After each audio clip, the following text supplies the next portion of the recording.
Hello guys, we are on the ninth game of the Key Squares key series, and let's go through the game. And it's d4, knight f6, c4, e6, knight f3, d5, and knight c3, knight bd7, and it is the Queen's Gambit declined variation. And after bishop g5, bishop e7, e3, castles, rook c1, c6, queen c2, a6, a3, rook e8, and h3, b5.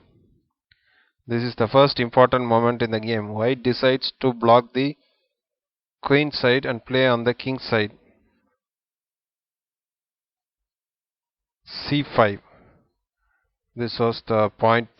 And after knight h5, uh, black wants to exchange bishops and then play e5. Bishop f4. But white has other plans. His idea is to prevent e5, even prepared to give away the bishop for the knight.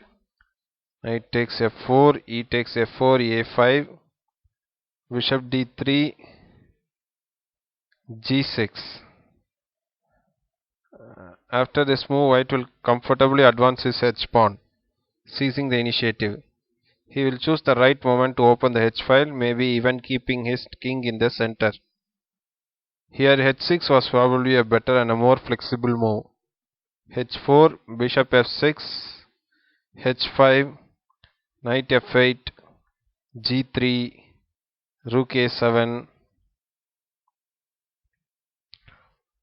and by preventing e5 advance, white has established a strong blockade on the black's king side in order to then organize an attack. Knight d1, the knight heads to g4 via e3. From there it will control some important dark square, especially e5. Bishop g7, knight e3. It is crucial that black cannot play f6. The g6 pawn is hanging. f5. From a certain point of view, it is natural for black to want to forever eliminate threats on the b1 h7 diagonal. On the other hand, the position gets definitely blocked. This means that white will have the possibility to patiently carry kingside play. On the queen side, by the way, white will make sure the position remains closed. And queen e2, a4. Black hopes to get some counterplay with b4 at some point. Knight c2, rook a e7, and king f1. Don't rush. Such prophylaxis is useful. Bishop f6, knight e5, knight takes e5, queen takes e5, queen c7. And white is much better. One brief look at the position is enough to be sure. The most obvious factors are that white has a much better bishop, better squares for his knight, and a safer king. His pace advantage is also important. Hence, refusing the exchange of queens is a logical decision. Queen f6, rook f7, queen h4, queen e7, h6, knight g6,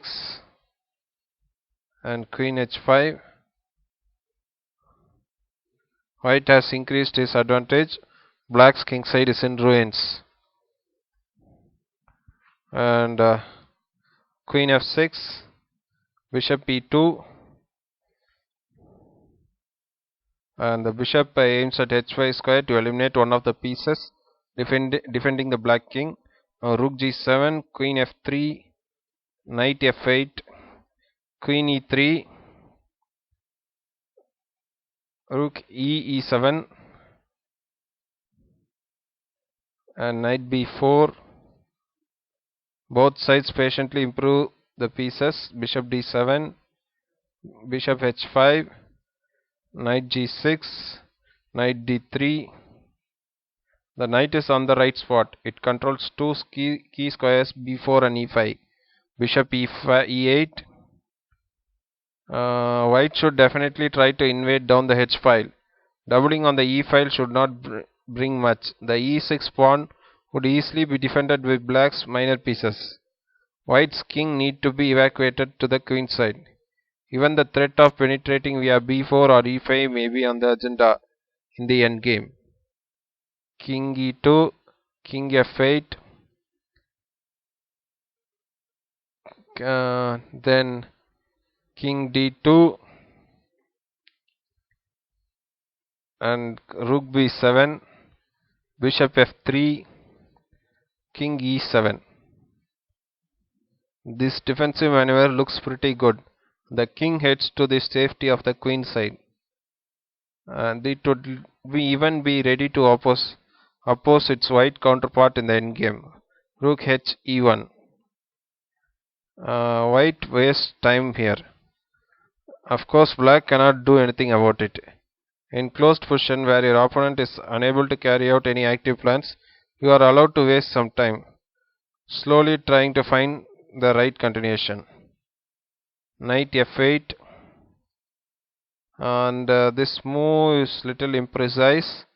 Better was rook d7, and after knight b4, then rook d8, and continuing the king's evacuation was better.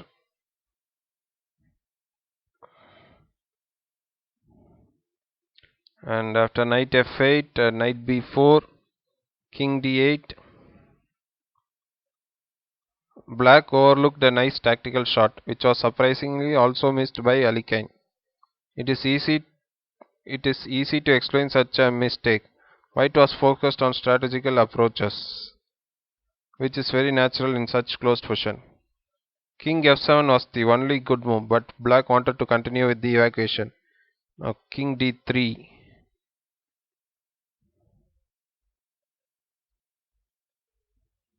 White wants to create similar threats as in the line below. Here bishop takes d5 was crushing. Since after c takes d5 and then knight takes d5, after e takes d5, queen takes e8 check, king c7, queen a8, and then queen takes d4 check, king c2 is a pretty line which is winning for white. However, it is difficult for a human to find.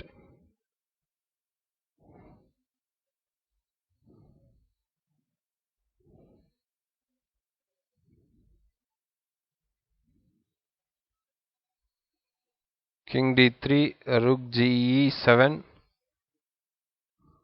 queen d2, and rook a7, rook h1. Missing his chance, white finally doubles on the h file.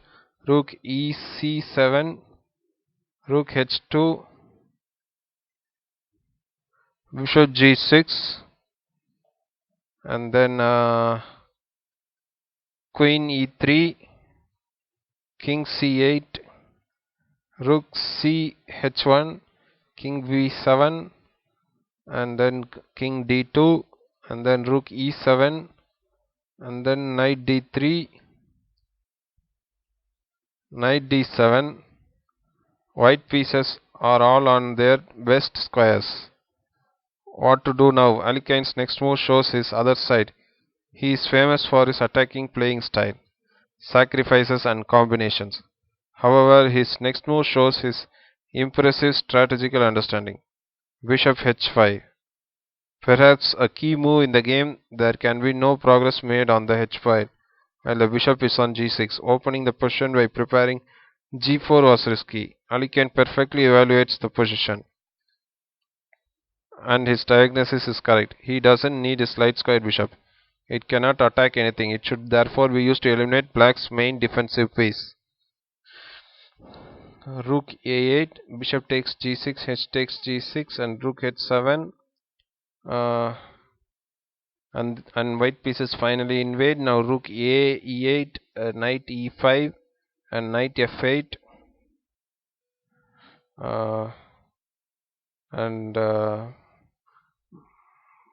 Because black must not take this knight. After knight takes e5, f takes e5, queen f8, and queen g5 is lost for black.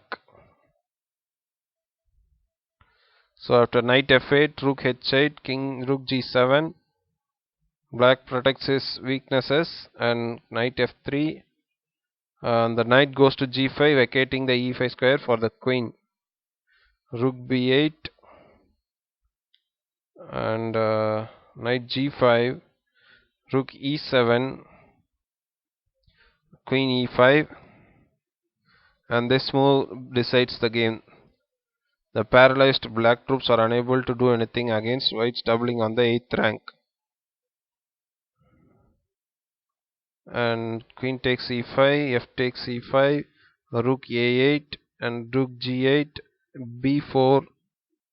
This is a desperate attempt, and the counterplay is only an illusion. Rook h8. There was nothing wrong with a b4, and now rook e8, a b4, and rook a7, king a7, king c3.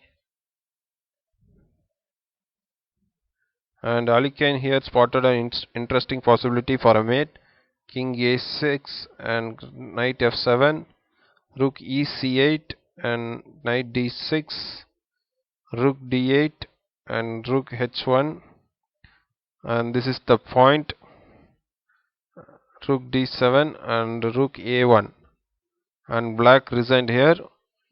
Once a position is blocked in the center, flanked activities become a must.